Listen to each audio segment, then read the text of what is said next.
Blertën për t'ja kaluar linjën asaj. Blerta, faleminderit edhe për paraqitjen e radhës,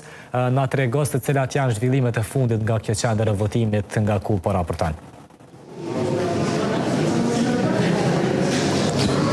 Jemi tek shkolla teknike në veri të Mitrovicës, ku pamjet cilat aktualisht po transmetojnë tashmë vetë se janë bërë traditë saktësisht në orën e 1. Thuaj se në çdo proces zgjedhore shohim se pjesëtarët e komunitetit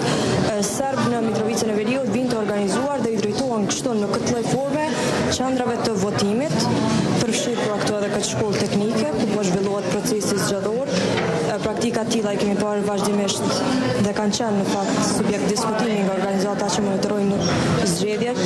pasi legjislacioni zgjedhor garanton që votimi duhet të jetë i lirë, individual dhe pas një formë ndikimi, dhe një formë e tillë në fakt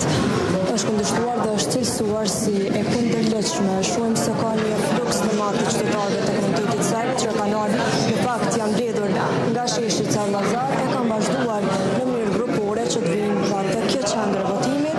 në mënyrë të organizuar. Besoj që nga pamjet mund edhe të shihet se të gjithë këta persona të mbledhur kanë ardhur bashkë në kohën e njëjtë për të kryer atë që quhet proces demokratik, pra të shprehin vullnetin e tyre të lirë, në këtë rast për të votuar.